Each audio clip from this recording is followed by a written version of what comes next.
kanyang ama. That was a great show that we had tonight. It's impressive. To be honest, Jonathan, your son wasn't actually expecting for you to arrive or to be able to come over to my house tonight.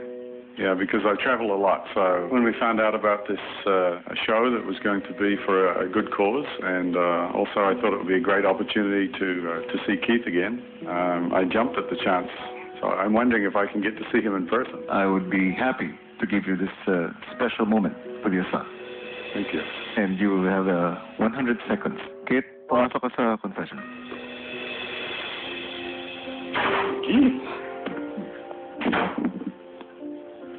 How are you? My God. I miss you so much. I miss you too.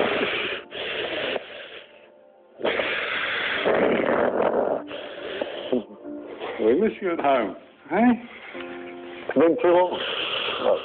6 weeks now, I think. Yeah, but I saw you constructing. You tried hard. Needed help. You need help, yeah. That's my specialty. I was with 2 girls. You're doing great. I watch you when I can. I gained weight. Yeah, looks like. Been working out. Not really. No? A bit. Lots of exercise? No hard show. No cardio. Sounds like me. That's great. I mean, I came to see the show, and then I didn't know that I could have the chance to see you here. I was shocked when my brother called me again. Well, you thought you were in trouble? Yeah. It's always like that when he calls me. Keith? Oh my God. Go to confession.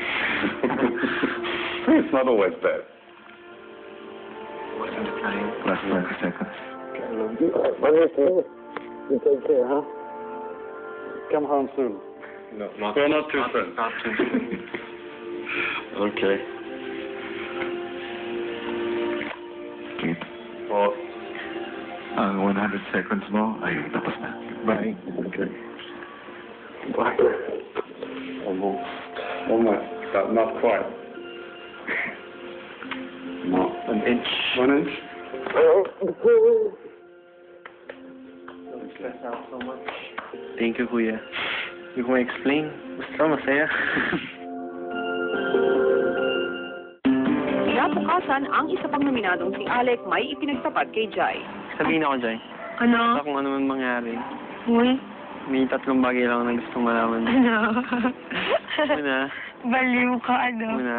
Siyempre, sorry dun sa nangyari dati. Hindi. Totoo. Basta, alam mo na yun. Sorry talaga.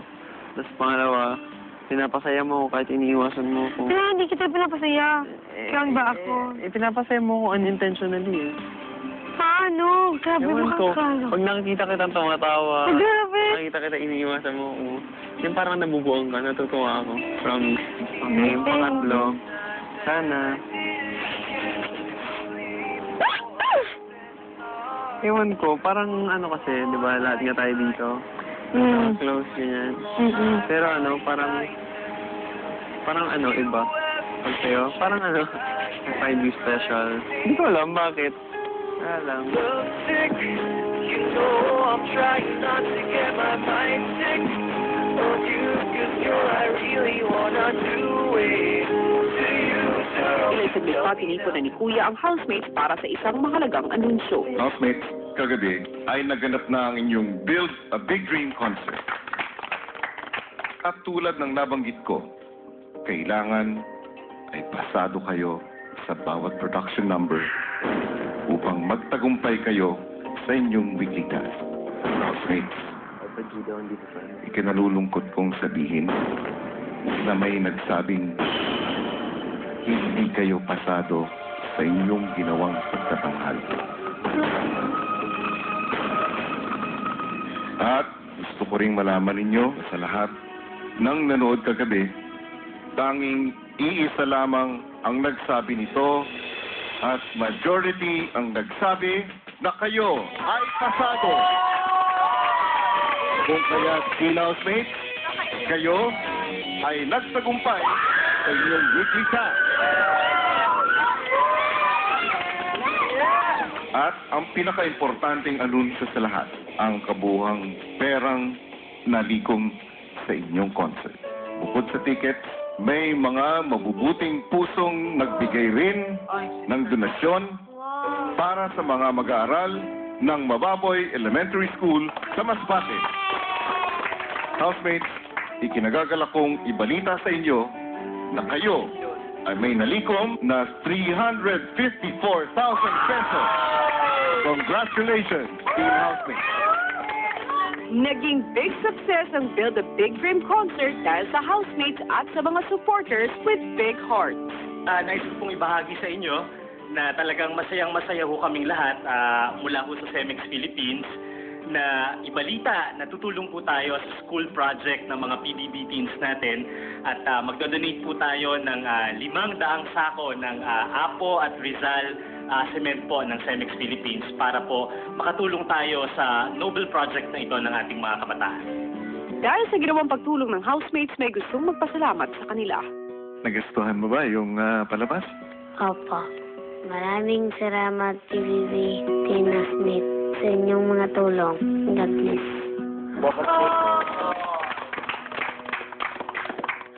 Na-inspire po kami sa mga bata. Sir, oo, saka po, meron siyang good cause, meron pa siya po, makaka-enjoy po kami at makatulong pa po. Parang, napag po namin na kaya naman pala po namin. Thank you po, kuya, Interesting. Fairness. Teen Housemates, ako ay natutuwa sa naging resulta ng inyong concert. Pero ako'y mas nagagalak dahil nakita ko ang pagpupursige at pagsaga ng bawat isa sa inyo upang maging matagumpay ang inyong concert. Bukod sa inyong talento, ipinamalas nyo rin ang kabutihan ng inyong mga puso. Naway magtuloy-tuloy pa ang ganitong uri ng pagsasama at pagkakaisa mula sa inyong lahat. Salamat, housemates.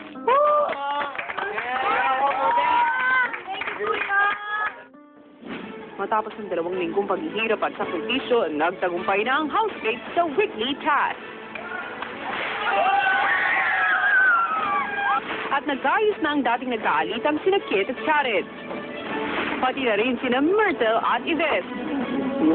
At naipaalam na ni Alec ang nararamdaman para kay Jai. Pero may isa pang unfinished business ang kailangan ng tapusin.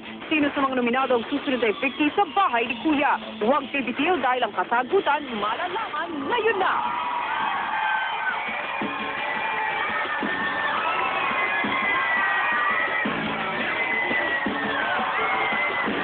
Grabe! Grabe! Parang big night na!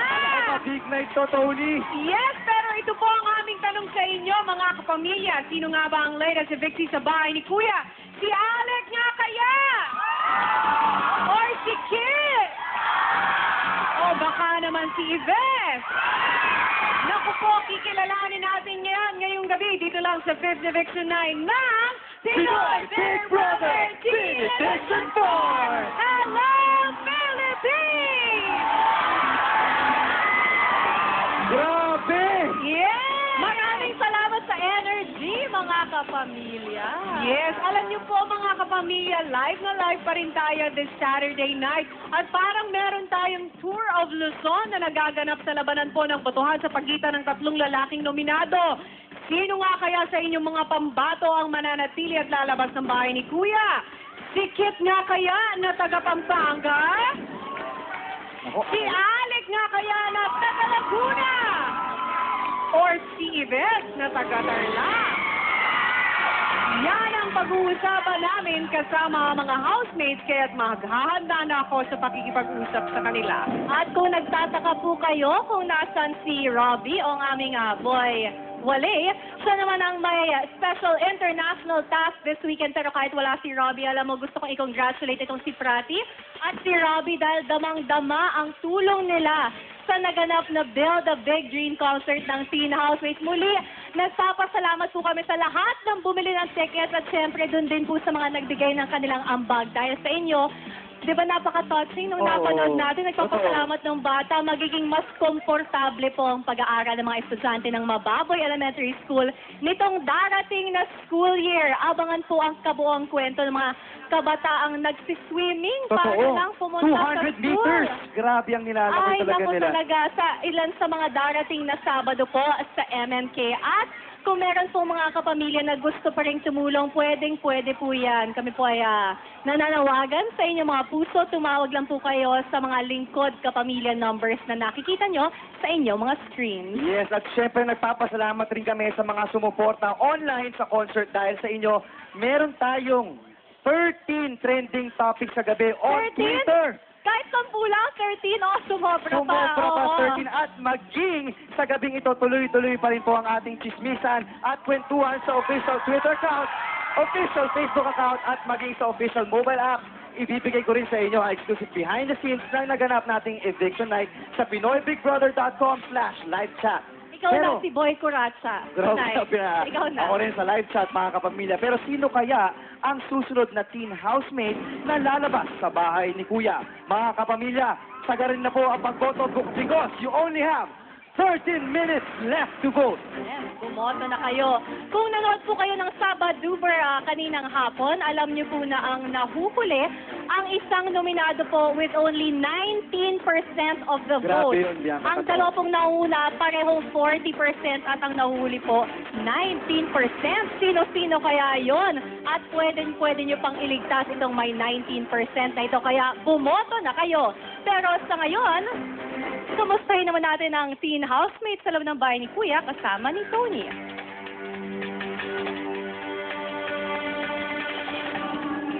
Oh my God. Hi, Tony. Good evening, teen housemate! Okay. Sa pagtatapos ng gabing ito, muli na naman tayo magpapaalam sa isa sa inyong mga kasama. Pero bago ang announcement na yan, magkwentuhan muna tayo, okay? Para ma-relax kayo dyan. Jai? Yes, O, Jai. Ba't parang naiyak ka na? Umiyak ka na ba? Hindi pa? Parang papaiyak ka na. Ha? O bilang isa sa pinakamalapit kay Alex.